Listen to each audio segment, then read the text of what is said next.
लक्ष्मी निवास निलयम विलीन विलयम निधाय रतिवीरम आत्मानुशासनमहं वक्षे मोक्षाय भव्यानाम्।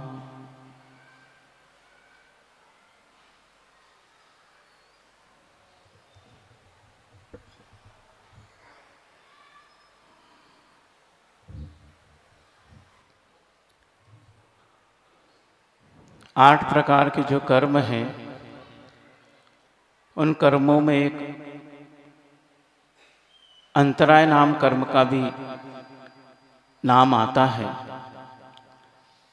अंतराय अर्थात जो दो वस्तुओं के बीच में आ जाता है या दाता और पात्र के बीच में जो आता है, अथवा हम जिस वस्तु को चाह रहे हैं और उस वस्तु के मिलने में जो बीच में आ जाता है, उसका नाम आचार्यों ने अंतराय कर्म कहा है।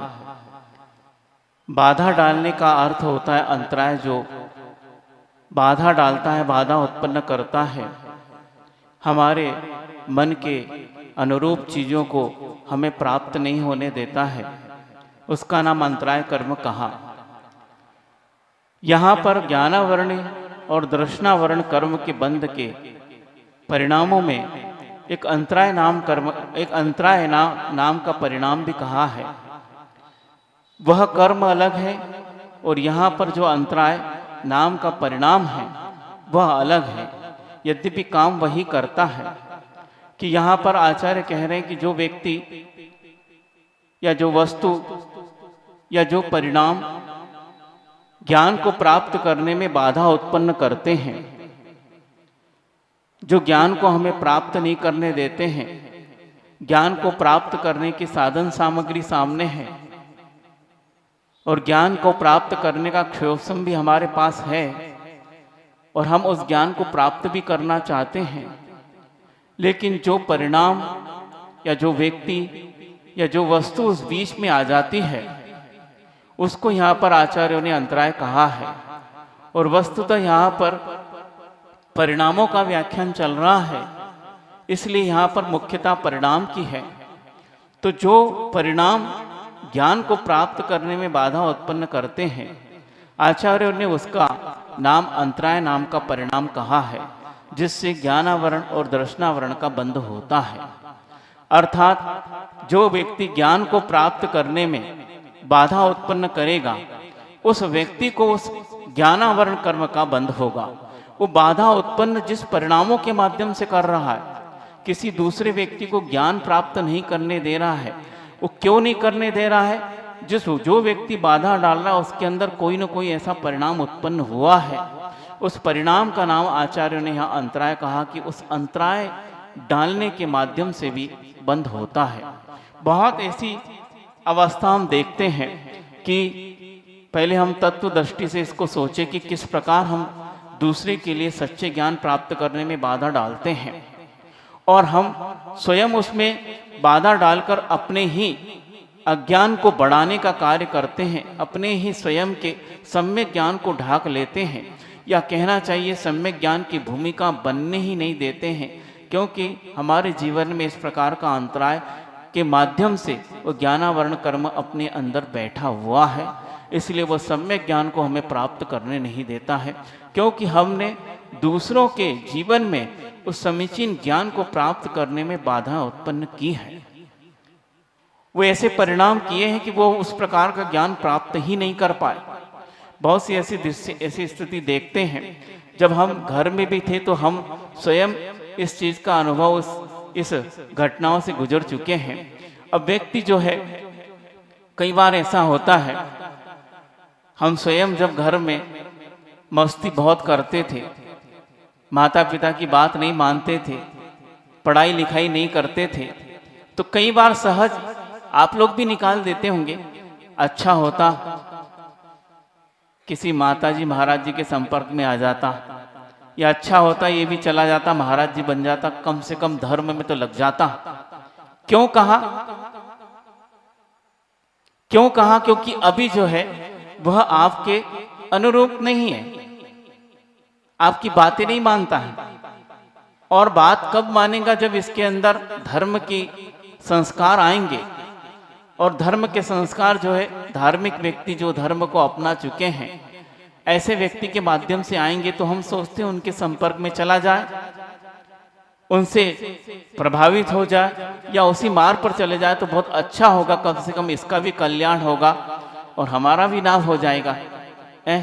अब मान लो उस व्यक्ति की इस प्रकार, या उनकी कहना चाहिए, कई कहते हैं ना कभी कभार कि जिह्वा पे सरस्वती विराजमान हो जाती, कई लोग ऐसा कहते हैं। दिन में एक बार किसी के मुख पर ऐसी सरस्वती विराजमान हो जाती, वो जो कहते हैं वो हो जाता है।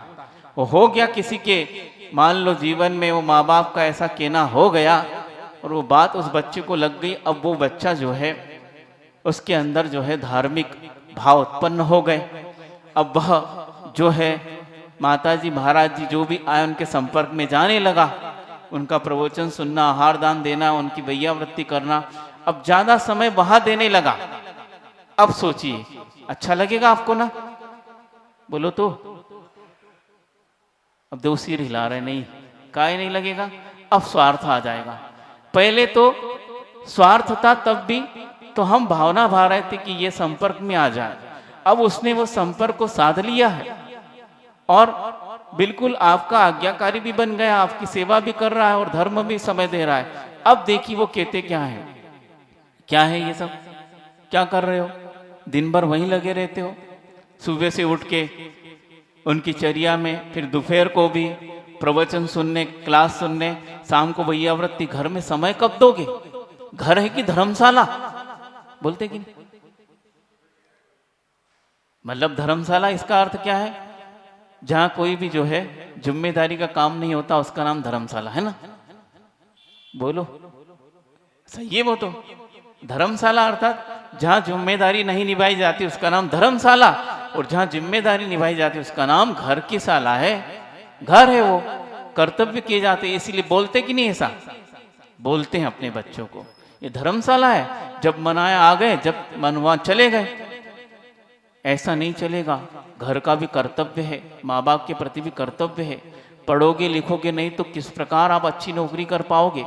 वो बच्चा सोचता है, आखिर जब मैं मंदिर भी नहीं जाता था, कोई धार्मिक क्रिया नहीं करता था, तब तो यह कहते थे कि भैया हो जाए तो बहुत अच्छी बात है। अब हो गया हूं तो इस प्रकार का कार्य कर रहे हैं कि क्यों जाता है। अब टोका टाकी चालू हो गई, झगड़ा होने लगा, चिल्लाने लगे और रोकने लगे।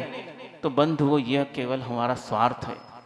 आप उसको रोक रहे हो, ये बात बहुत भारी है, मतलब उथली है।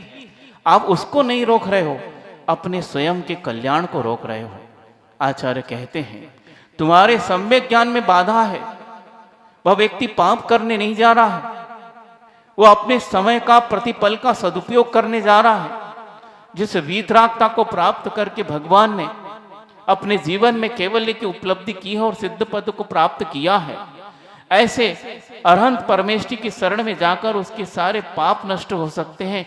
वो उस दरबार में जा रहा है और उनका अनुसरण करने वाले, ऐसे जिनलिंग को धारण करने वाले चारित्र के संपन्न मुनिराज आचार्य उपाध्याय जो आज चलते फिरते भगवान की श्रेणी में आते हैं, उनके शरण में जाकर वह उस धर्म के संस्कारों को प्राप्त कर रहा है। क्योंकि भगवान तो एक मूर्ति के रूप में आज उसके सामने है, पर जीती जागती एक चेतना रूप में जो वीतरागता दिख रही है, वे इन मुनिराज में ही दिखती है। और उनके संपर्क में आकर हम स्वयं अपने अंदर अध्यात्म का बीज बोते हैं और संसार की जो वृद्धि है उसको कम करने के लिए यह कारण निमित्त है। और उनके पास जाकर ये सीखना चाहते हैं, वो सीख भी रहा है और उसमें परिवर्तन भी जमीन आसमान का आप देख रहे हैं। पर आपको अब सहन इसलिए नहीं हो रहा, कहीं ऐसा नहीं है कि मोड़ा निकल जाए कि भैया, तीनों भैया निकल गए, अब तो 4 हो गए, गाना गाते ना। अब यह स्वार्थ हमारा आ रहा है। यह स्वार्थ नहीं, अंतराय है। यदि आप मन से भी सोचोगे तो आपको अंतराय कर्म के अंतराय रूप परिणाम के माध्यम से ज्ञानावरण का बंध होगा, पक्का होगा। क्योंकि आप पहले जो सोच रहे थे बहुत अच्छा सोच रहे थे कि ये कहीं गलत मार्ग पे न चला जाए, ऐसे धार्मिक संपन्न व्यक्तियों, धर्म संपन्न व्यक्तियों के संपर्क में आ जाए ताकि इसका जीवन सुधर जाए। और अब आ गया है, हमारे परिणाम बदल गए हैं, क्योंकि कहीं ऐसा ना हो हमें छोड़ जाए। हम अपने स्वार्थ के माध्यम से बंधुओं कैसे पाप का बंध कर रहे हैं पता नहीं चलता है, और वस्तुतः हमारे अपने स्वार्थ के माध्यम से ही पाप का बंध होता है। परमार्थ में कभी पाप का बंध नहीं होता है। परमार्थ से असंख्यात गुणी कर्म के निर्जरा और पुण्य का, अच्छे क्वालिटी के पुण्य का बंध होता है, और पाप की लगातार निर्जरा होती चली जाती है, उसका नाम परमार्थ है। और जब भी हमारे जीवन में स्वार्थ आएगा, धर्म तो एक तरफ, बहुत ही महान पाप का बंध होगा। इसलिए सावधान रहिए। कौन किसका साथ देता है? चलो मान लो आपने उसको एन केन प्रकारेण, क्या बोलते, इमोशनल ब्लैकमेलिंग के द्वारा उस बच्चे पर प्रभाव डाल के रोक भी लिया, मान लो, है ना, और उसके धार्मिक संस्कारों को उतना ही सीमित रखा। वो बेचारा आपके, कहना चाहिए, मजबूरी या आपकी पीड़ा को देखकर वो रुक भी गया, पर क्या गारंटी है कि उसका विवाह होने के बाद वो आपकी सेवा कर ही लेगा? कोई देता है गारंटी? जब 2 पांव के थे तो ठीक थे, अब जब 4 पांव के होते हैं तब बताया जाता कि क्या हैं हम, समझ रहे? 4 पांव,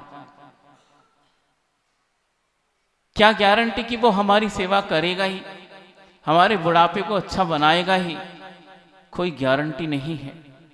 वही व्यक्ति ऐसा ना हो हमें घर से निकाल दे, या वही चला जाए और हमें अकेला छोड़ दे, ऐसा भी हो सकता है। बंधुओं, ये सब जो हो रहा है या होगा, ये हमारे ही पाप कर्म का उदय है। जो हमने अंतराय डाला, अब हमारी सेवा में भी अंतराय आएगा। इसीलिए इस प्रकार की प्रवृत्ति कभी नहीं करना चाहिए। अच्छे मार्ग पर तो कभी बाधा नहीं डालनी चाहिए। हम बुरे मार्ग पर तो बाधा डालते नहीं, रोक नहीं पाते हैं, लेकिन अच्छे मार्ग पर आने के लिए उसको रोकते हैं। पंचकल्याणक में भी आप देखते ना, यद्यपि उस वक्त जो वस्तुतः पंचकल्याणक हुए होंगे और वह उस भगवान जो अभी कुमार अवस्था में है और राज्य भी उन्हें ग्रहण किया, और जब उनको वैराग्य होता और वो निकल रहे हैं, अब उनके माता पिता क्या करते पता नहीं, लेकिन जब यह पंचकल्याणक होते तब यह दृश्य दिखाया जाता है।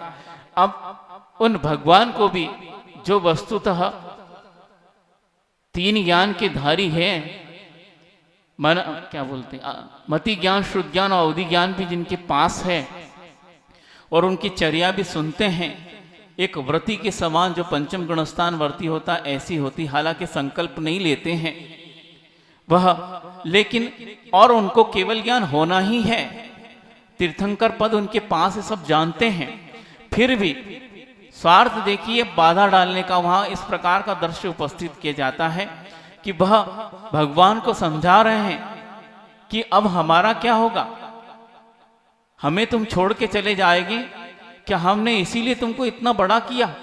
मतलब माता पिता बच्चों को खींच खींच के बड़ा करते हैं ना, जैसे रबर होता ना, खींच खींच के हर 1 साल में खींच देते हैं तो उसकी हाइट बढ़ जाती है, उम्र बढ़ जाती है।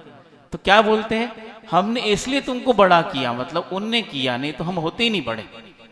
यदि वो कुछ नहीं करते तो बच्चे बड़े नहीं होते, उतने ही रह जाते जितने पैदा हुए। क्यों बोलो तो नहीं होते। फिर कहते क्या है, हमने इसलिए पाल पोस कर बड़ा किया, इतनी तुम्हें शिक्षा दी, इतने अच्छे से खिलाया पिलाया, सारा कर्जा जैसे आज ही उतार लेंगे बोल के। ये क्या है? हमारा मोह, स्वार्थ। उसके माध्यम से हम इन शब्दों के द्वारा तो इस प्रकार का पाप बंद कर ही रहे हैं। ऐसा नहीं कि हम उसको रोक रहे हैं और जो शब्द बोलने से कर्म बंद नहीं होगा, बिल्कुल होगा। प्रत्येक क्रिया से आपकी, वह मन से हो, वचन से हो या काय से हो, प्रति समय आपको बंद हो ही रहा है। और आप यदि इस प्रकार के वचनों का प्रयोग करें, वो रुकने वाले नहीं है। वो तीर्थंकर की माता भी जानती थी, पिता भी जानते थे, उनके जितने भी कुटुंबी थे वो जानते थे, अभी रुकने वाले नहीं है, इनको रोकने का कोई कार्य ही नहीं है। वे तो जाएंगे और निकलेंगे। और यदि वो निकलेंगे नहीं तो यहाँ पर धर्म की जो प्रवृत्ति है इस काल में वो अवरुद्ध हो जाएगी, धर्म का चक्र रुक जाएगा, तो बहुत बड़ा अनर्थ हो जाएगा। उनको तो निकलना ही है और उसके बाद धर्म की प्रवृत्ति और आगे बढ़नी ही है, लेकिन फिर भी प्रयास जारी है। एक बार करके देख तो लो, कहीं हो सकता रुक जाए। इस प्रकार का कार्य किया जाता है। लेकिन बंधुओं, यह कार्य जो है आपके लिए ऐसी बाधा उत्पन्न करेगा कि जब आपके जाने के भाव उत्पन्न हो जाएंगे, इस संसार से आप बहुत त्रस्त हो जाएंगे और आपके पास शक्ति भी रहेगी, आप सक्षम भी होंगे, शरीर भी आपका स्वस्थ हो जाएगा यदि रहेगा, और सम्यक ज्ञान की प्राप्ति भी यदि होगी और है आपके पास वो बुद्धि और आप निकलना भी चाहते हैं, लेकिन उसी समय वह अंतराय कर्म आपके सामने आ जाएगा, आपको निकलने नहीं देगा। क्यों नहीं निकलने दे रहा?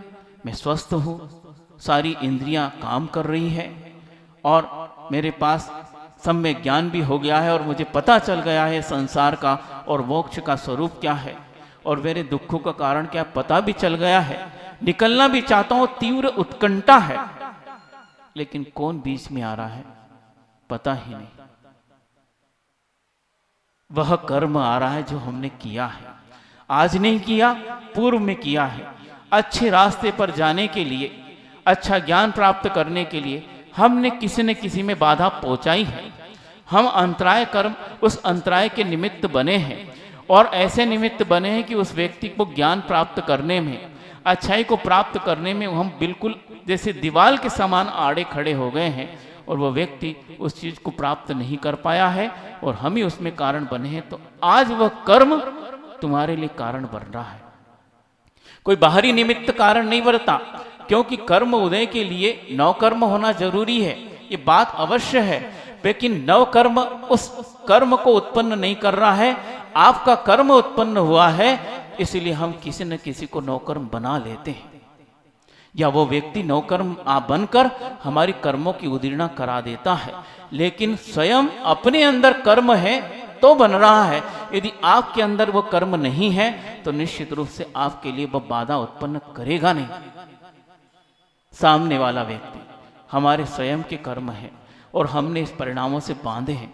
तो ऐसी भी घटना होती है कि व्यक्ति जब बुरे मार्ग पर है, उसलिए हम दुआ करते हैं कि वह अच्छे मार्ग पर आ जाए, और जब अच्छे मार्ग पर आ जाता है तो हम उसको रोकते हैं, टोकते हैं, ऐसा मत करो, ऐसा मत करो, यह देखो।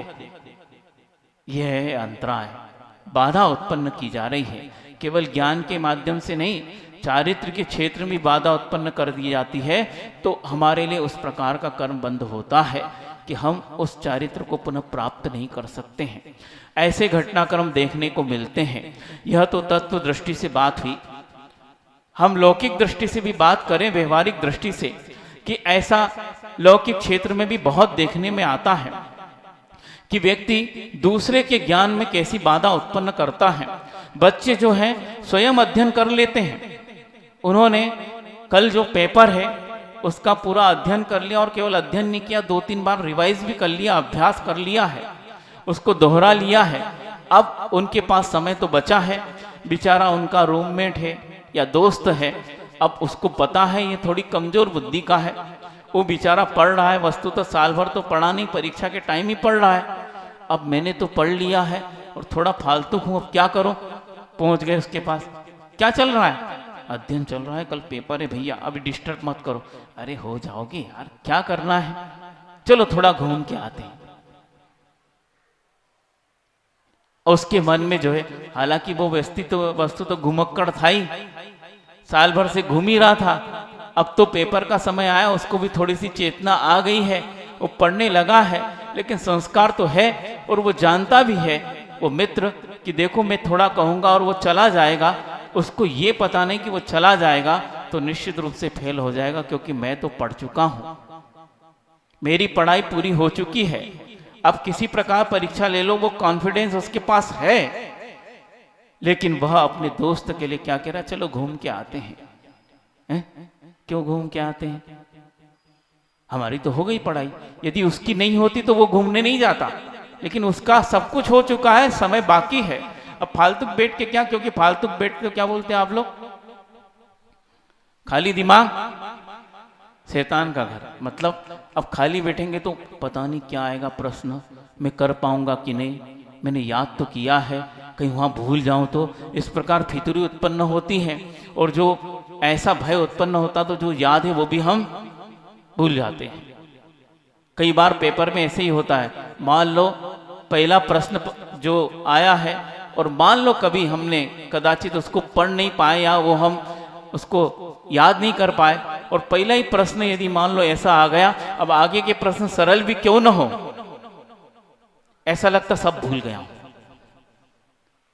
जितना पढ़ा सब दिमाग से, क्योंकि पहले ही प्रश्न ने आपके ऊपर अटैक कर दिया है। उस प्रश्न ने ऐसा आपको समझाया, आपको आता नहीं और वस्तु तो नहीं आता है। इसीलिए वो शिक्षक हमेशा विद्यार्थियों को समझाते थे, धैर्य से पहले पूरा प्रश्न पत्र पढ़ लो, धैर्य से। कभी ये मत सोचना ये नहीं आ रहा वो नहीं आ रहा, बिल्कुल नहीं सोचना, धैर्य से सब कुछ पढ़ लो। अब जो नहीं आता उस पर विकल्प मत करो, पहले जो आते उनको अच्छे से लिख लो। अब जो नहीं आएगा उस पर विचार किया जाएगा। यदि हम उस पर ही अटक गए बंधुओं तो भटक जाएंगे, पूरा पेपर जो है कोरा दे के आ जाएंगे। इसीलिए आचार्य कहते हैं कि हमें धैर्य से हर चीज को करना चाहिए। कभी भी कोई संकट उत्पन्न हो जाए तो धैर्य नहीं खोना चाहिए, क्योंकि संकट हमारे धैर्य की परीक्षा लेने आया है। इसलिए धैर्य से उस संकट का सामना करो।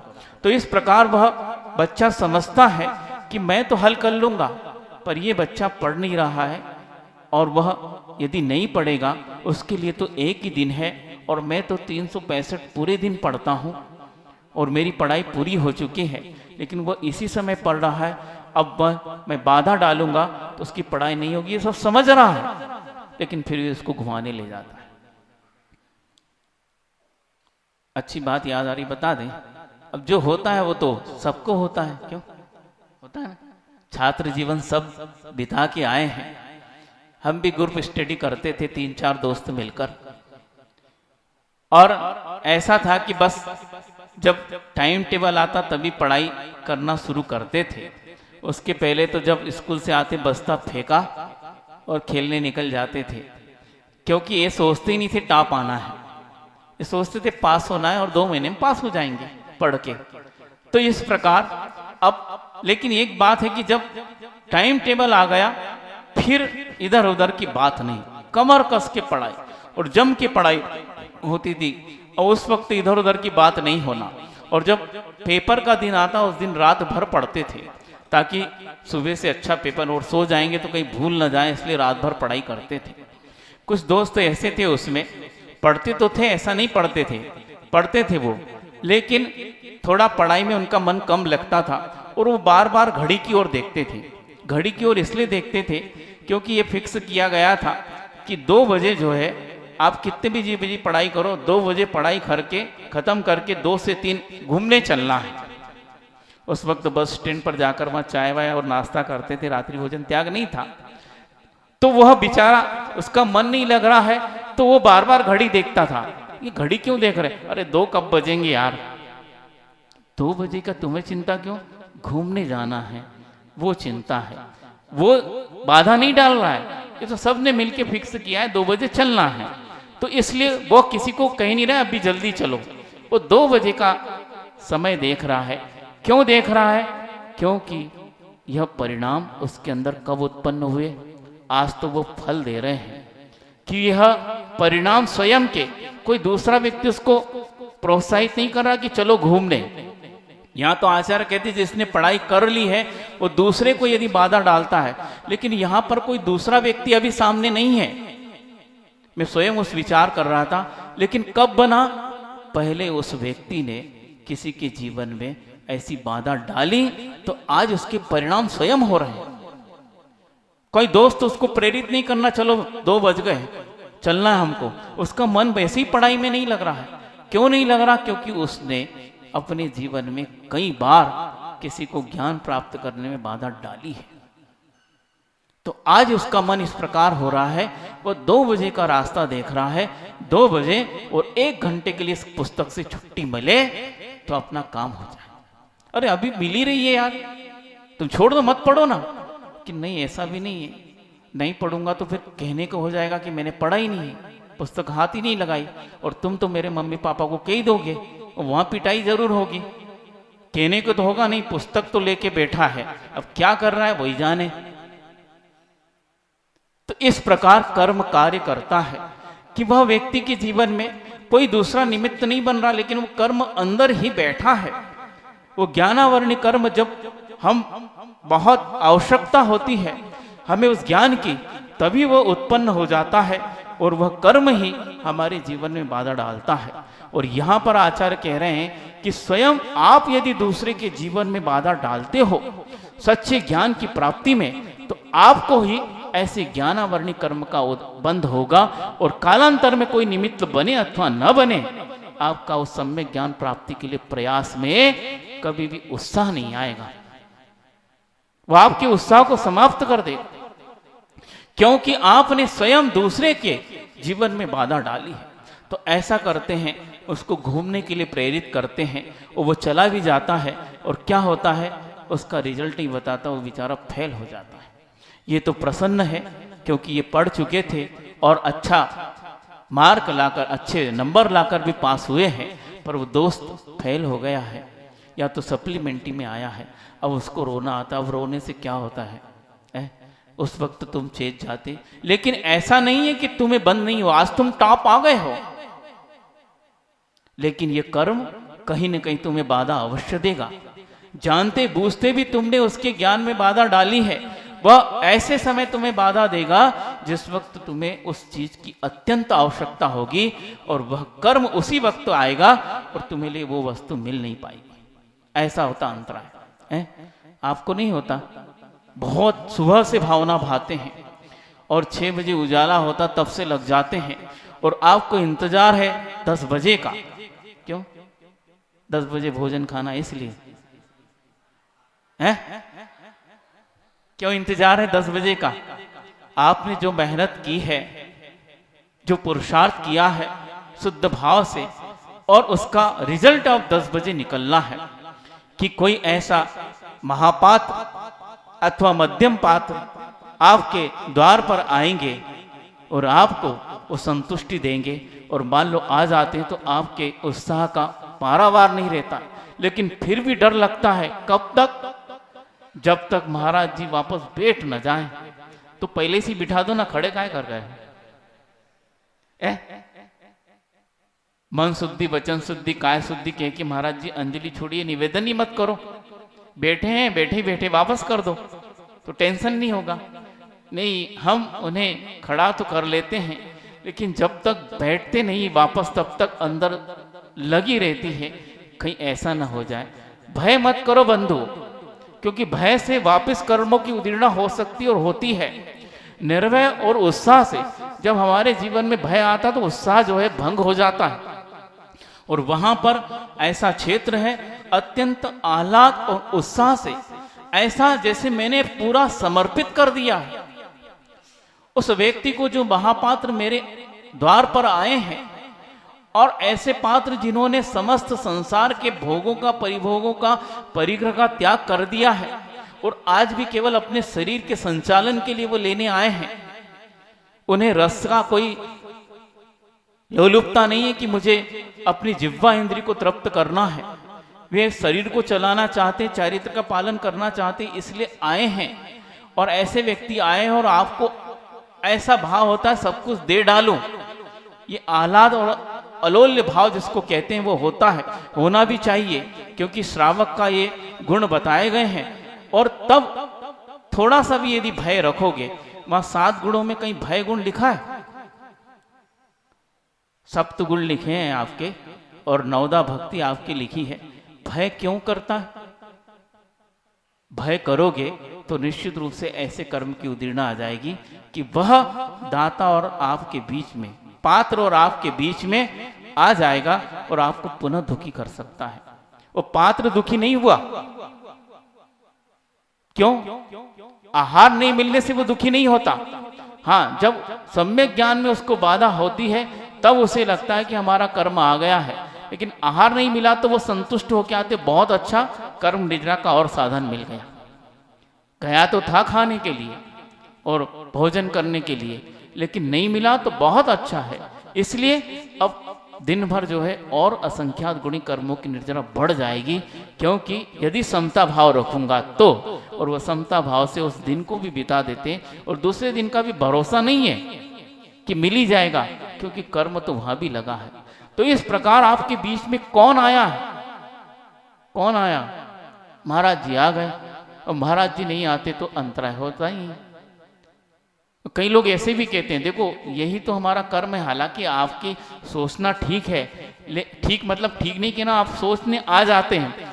जब तक मान लो आपके यहाँ आ गए महाराज जी और पाप कर्म के उदय से अंतराय आ गया, दुख तो होता है। एक बात थोड़ी ये भी कह देते हैं, क्या कह देते हैं, ऐसा होता तो यहाँ आते ही नहीं महाराज जी, कहीं और चले जाते तो आहार तो अच्छा हो जाता। बात तो ठीक है आपकी, आप पात्र को लेकर सोच रहे, उनका आहार ठीक हो जाता, और मान लो वस्तुतः आते ही नहीं, आके अंतराय हो गया तब तो सोचना आता है, और मान लो आते ही नहीं तो क्या होता, हमारे यहाँ महाराज जी नहीं आ रहे, क्या गलती हो गई हमसे। देखिए मतलब परिणाम आपके, अब क्या बताएं आपको है। बीपीएल है आप, बीपीएल समझते, कहीं भी लुढ़क जाते हैं, जैसे लोटे में पेंदी नहीं हो तो क्या होता है। मान लो अंतराय आ गया तब विचार कर रहे हैं, अच्छा होता हमारे यहाँ नहीं आ जाते महाराज जी, कहीं पड़ोस में चले जाते तो अच्छा होता, अंतराय तो नहीं आता, उनका आहार अच्छा हो जाता। भाव ठीक है आप सोच रहे हैं, पर मान लो आए ही नहीं महाराज जी, तो हम ये नहीं सोचते हमारे अंतराय कर्म का उदय है। उस वक्त तो सोच लिया, और आज नहीं सोचा हमारे अंतराय कर्म का उदय है। सोचते हैं आते ही नहीं महाराज जी, पता नहीं कौन सी गलती हो गई, हमारी कौन सी कमी है, हम भी तो भक्ति कर रहे हैं, हम भी 3 लोटे लेके खड़े थे, वो भी 3 कलश लेके खड़े थे, विधि तो एक ही थी, हमारे क्यों नहीं आए। कोई नाराज चल रहे महाराज जी, हमारे आना नहीं चाहते हैं, है ना। अब महाराज जी कोई दोषी बना रहे हैं, हमारे कर्म। बंधुओं ये सोचोगे तो और तीव्र अंतराय कर्म का बंध होगा। हमारा विचार स्वार्थी है, जब हम पे बाधा आती है तो हम ऐसा सोचते हैं, लेकिन जब बाधा नहीं आ रही तो हम उस व्यक्ति के बारे में सोच रहे हो। बंधुओं पक्षपात को छोड़कर उस व्यक्ति ने इस बाना को, इस जिन लिंग को धारण किया है, उस व्यक्ति के लिए यह पांव जो है किसी पक्षपात को लेकर नहीं, वो तो दाता के स्वयं के पुण्य पर और उसके अंतराय कर्म के क्षोषम पर आधारित ये पांव वहां खींचे चले जाते हैं। एक बहुत ही अच्छी घटना सुनाता हूं एक महाराज जी की।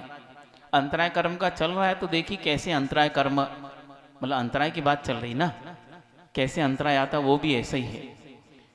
और हमने सुनी है, उनके डायरेक्ट मुख से नहीं सुनी, किसी प्रकारांतर से व्यक्ति से सुनी है कि संघ में एक महाराज जी थे, बहुत ही वरिष्ठ महाराज जी हैं, और इस वक्त वह अब इस दुनिया में नहीं है, वो अपना चारित्र का पालन करके समाधिस्थ हो गए हैं।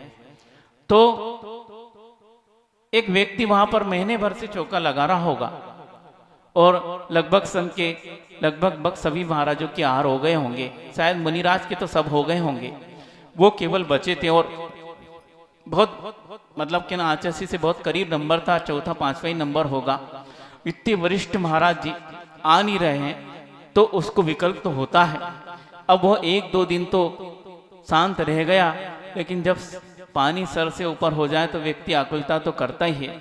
एक दिन उसने निवेदन कर ही दिया महाराज जी से, क्या बात है महाराज जी, कोई गलती हो गई क्या? गलती? हम तो आपको पहचानते नहीं, फिर गलती की क्या बात है? नहीं, हम इतने दिन से चौका लगा रहे हैं, हमारे आपका पड़गान नहीं हो पाया, आपके चरण पखारने का सौभाग्य नहीं मिला, आखिर कोई ऐसी बात तो नहीं हो गई? भैया हमें तो ऐसी जानकारी ही नहीं है, आपको हम जानते भी नहीं है, कहां खड़े होते आप? उसने स्थान बता दिया। अब उस दिन तो महाराज जी ने नहीं देखा, क्योंकि एकदम ऐसे कैसे चले जाएं। एक आध दिन बाद उसी स्थान पर दृष्टि पड़ी उन महाराज जी की, और वह व्यक्ति नहीं दिखा जिसको जो बोलने आया था। और महाराज जी फिर सहज आगे बढ़ गए और उनका पड़गान हो गया। वो पुनः आ गया, क्या महाराज जी आज फिर आप देख तो लिया था आपने, पर आए नहीं। महाराज जी बोले, कब देखा मैंने? भैया कहाँ खड़े थे? बस वहीं, आपको बताया था वो स्थान, वहीं खड़े थे हम, वहां तो हमने देखा था। हाँ, यही तो कह रहा हूं कि आपने देखा था मुझे, फिर भी आप रुके नहीं। उसको महाराज जी ने कुछ नहीं बोला, सोच रहे देखिए अंतराय कर्म, मैंने देखा वो व्यक्ति नहीं दिख रहा, वो देख रहा है महाराज जी को, लेकिन महाराज जी उसको देख रहे, वो दिख नहीं रहा, देखा उसी स्थान को। और ऐसा बताते उन्हें 2-3 दिन तक लगातार किया, वो व्यक्ति नहीं दिखा। फिर उसे कहा, आप विकल्प मत करो, तुम पहले अपने कर्म का समन करो, ऐसा अंतराय कर्म तुम्हारे और मेरे बीच में आ गया है, अभी वो समन को प्राप्त नहीं हुआ। मैं 3 दिन से देख रहा हूं, तुम दिखते नहीं हो, और तुम मुझे तो देख रहे हो पर मैं तुमको नहीं देख पा रहा हूं। इसका अर्थ है उस दृष्टि में किस प्रकार का प्रतिबंध कहां से आया, वो दर्शन तुम्हारा मुझे क्यों नहीं हो रहा।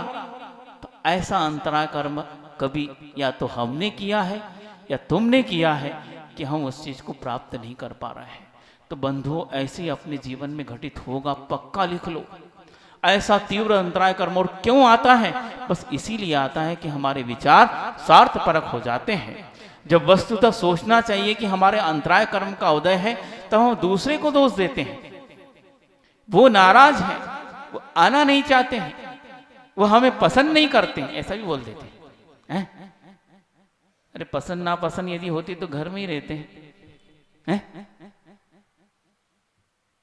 विवाह करते वक्त पूछते ना, तुम्हारी कौन सी पसंद है?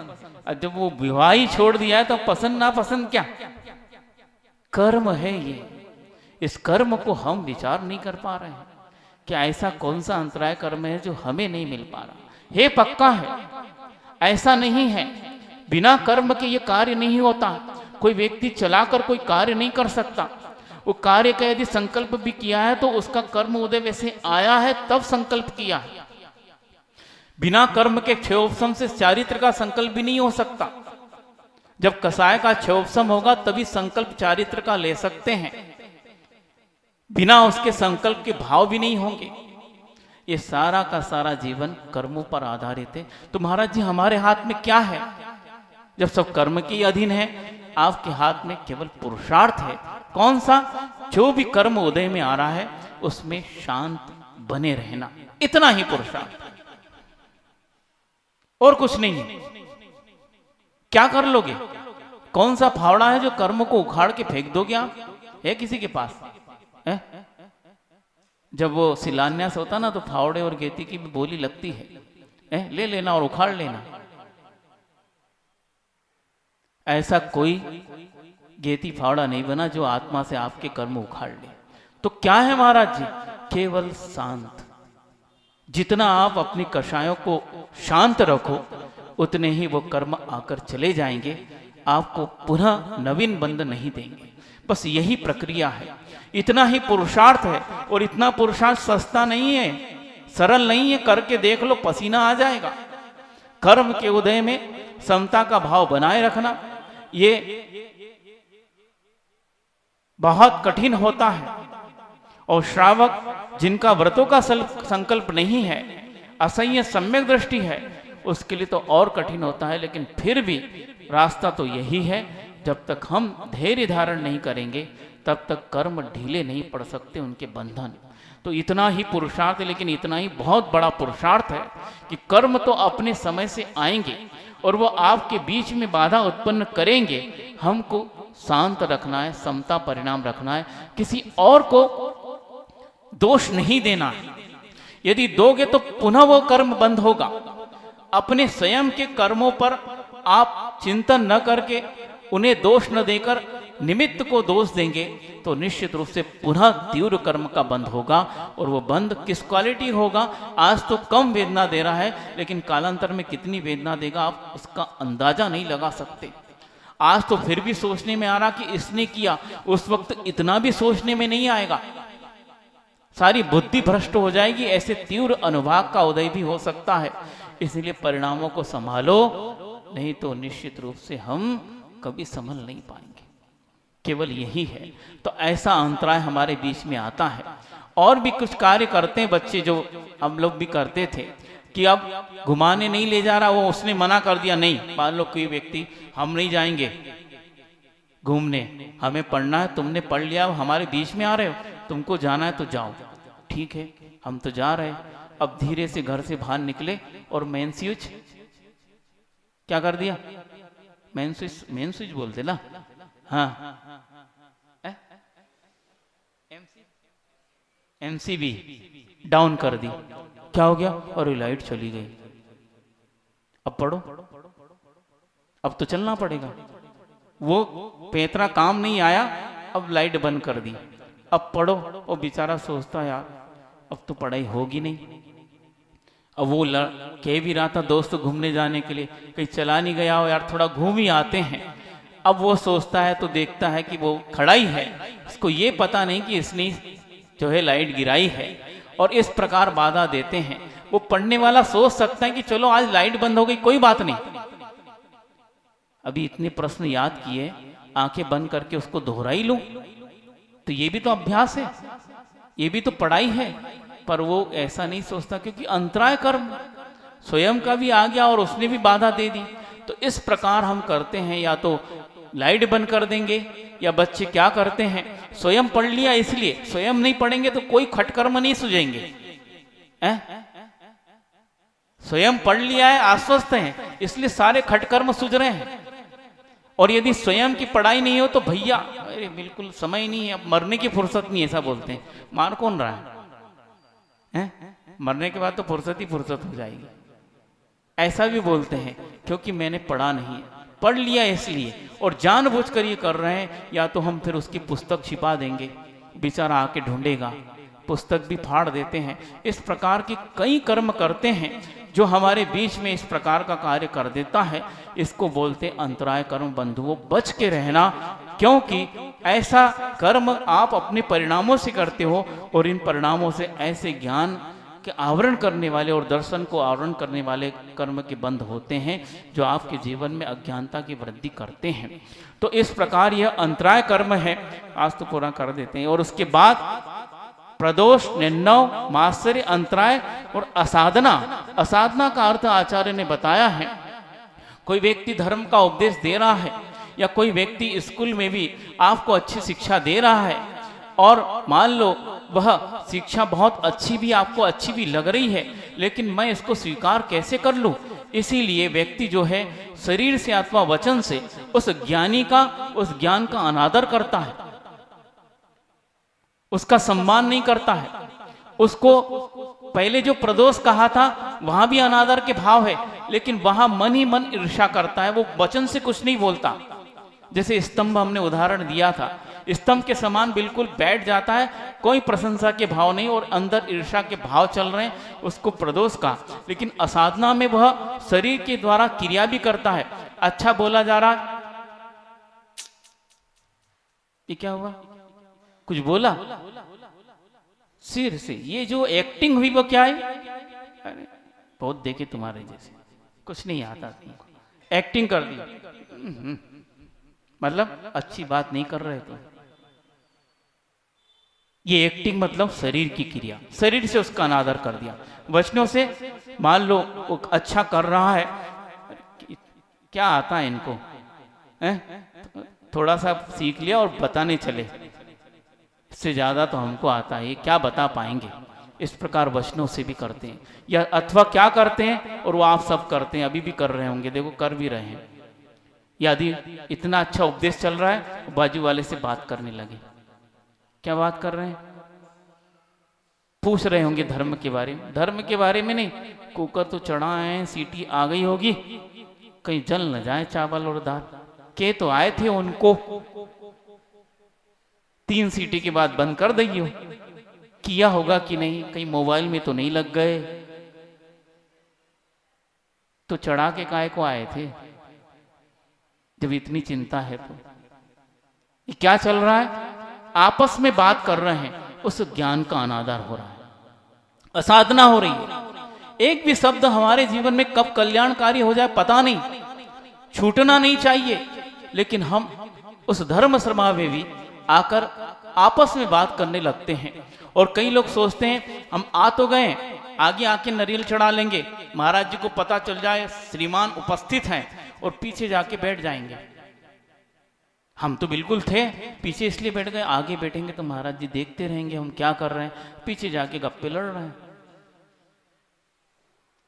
हम आए तो थे, पूरा प्रवचन सुना हमने, ये कहने को तो हो जाएगा, लेकिन ये चल रहा है। इससे ऐसे ज्ञान आवरण कर, क्योंकि अनादर भाव, उस ज्ञान के प्रति आपका आदर नहीं है, असाधना कर दिया आपने उस ज्ञान के प्रति, क्योंकि उस सुनने में आपने अपना उपयोग न लगाकर अन्य कार्यों में लगाया। और घर में तो गप्पे लड़ाते हैं, मंदिर में आकर ये काम नहीं करना है।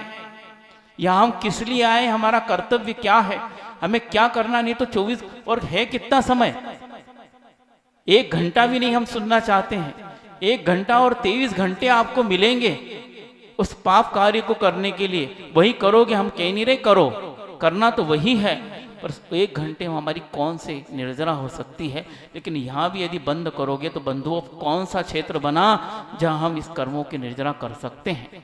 तो इस प्रकार यदि आपस में धर्म सभा में बात कर रहे हो तो निश्चित मान के रखना, गांठ बांध लो, ज्ञानावरण कर्म का बंद कर रहे हो, असाधना कर दिया आपने, उस ज्ञान की, उस ज्ञानी की अनादर कर दिया। इतनी अच्छी वह समझा रहा है, लेकिन हम उस ज्ञान को समझना नहीं चाहते हैं और अपने उपयोग को भटका लेते हैं। इस प्रकार यह असाधना हुई। और एक कारण और बताया, उपघात करना, अर्थात ज्ञान का और ज्ञान के उपकरणों का नष्ट कर देना, इसका नाम है उपघात, घात कर देना। पहले जो है ज्ञान का अनादर कहा है। कई लोग पूछते हैं असाधना और इसमें अंतर क्या है? उसमें ज्ञान का अनादर किया है, ज्ञान को नकारा नहीं है। ज्ञान तो है लेकिन आदर भाव नहीं आ रहे, और यहां ज्ञान को ही नष्ट कर दिया, अर्थात ज्ञान के जितने साधन थे उनको नष्ट कर दिया और ज्ञान को भी अज्ञान बता दिया। ये ज्ञान नहीं है तो अज्ञान है, कोरा ज्ञान। क्या है? तो ये है जो मिथ्या ज्ञान है उसे अच्छा ज्ञान बताना, और सम्यक ज्ञान को अच्छा ज्ञान नहीं बताना, मिथ्या ज्ञान बताना और उसको नष्ट कर देना। और उसको नष्ट करने के लिए उस व्यक्ति को भी प्रेरित करना कि तुम गलत सोच रहे हो, ये सब ऐसा है ही नहीं, ये सब फालतू प्रोपोगंडा है, ये दर्शन जो है ये सब फालतू की बात है, ऐसा कोई होता है? ये सब असंभव जैसी बात लगती है, इसलिए ये सब फालतू बातें हैं। किसी ने देखा है क्या कि स्वर्ग होते हैं, नरक होते हैं? किसी ने देखा है क्या? किसी ने देखा है 3 लोग इतना बड़ा होता है? ये सब फालतू बातें हैं। काहे को पचड़े में पड़े हो, तुम तो पढ़े लिखे हो यार, इतना विज्ञान संपन्न हो, जानते हो ऐसा होता है। इस प्रकार क्या किया, उस व्यक्ति के ज्ञान को हमने अज्ञान बनाने में सहयोग दिया, उसका ज्ञान ही नष्ट कर दिया। वो विश्वास करना चाह रहा था और कर भी रहा था, भले ही धीरे धीरे उसके ऊपर बढ़ रहा था, लेकिन हमने उसको इस प्रकार बरगला दिया और जानबूझकर कर दिया, उसके ज्ञान को अज्ञान बना दिया। ये उपघात उस ज्ञान को नष्ट कर दिया।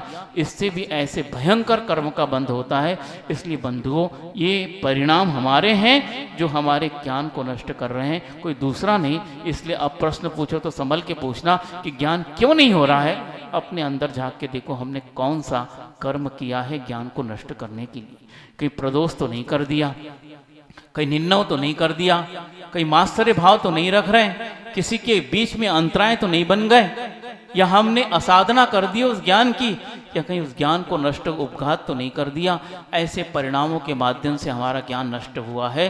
कोई दूसरा किसी की ताकत नहीं है जो आपके ज्ञान को कम कर दे या नष्ट कर दे, स्वयं आपके परिणाम है।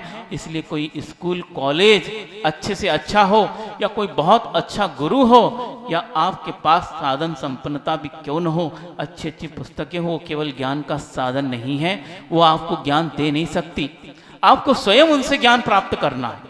वे ज्ञान के साधन है, बहुत भारी हैं, भार मतलब उथले हैं, लेकिन हम स्वयं अपने उपादान से और अपने कर्म के क्षयोपशम के माध्यम से उन साधनों का सही उपयोग करके ज्ञान प्राप्त कर सकते हैं। मात्र ये साधन हमारे लिए ज्ञान प्राप्त नहीं करा सकते।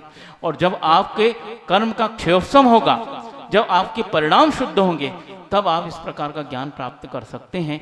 इसलिए किन परिणामों के माध्यम से ज्ञानावरणीय कर्म का बंध होता है, यह आपने इतने दिनों में समझा है। बंधुओं, अभी भी चेत जाओ तो कहीं कहीं बोलते ना, देर सुबह का भूला शाम को घर आ जाए तो उसके लिए दरवाजे खुले हैं, फिर रात को नहीं खुल पाएंगे। इसलिए बंधुओं जल्दी करो, चेत जाओ तो अच्छा है। अहिंसा परमो धर्म की जय। बोधि समाधि परिणाम शुद्धि स्वात्मोपलब्धि शिव सौख्य सिद्धि चिंता मणिम चिंतित वस्तु दाने तम वंद मानस ममास्तुति।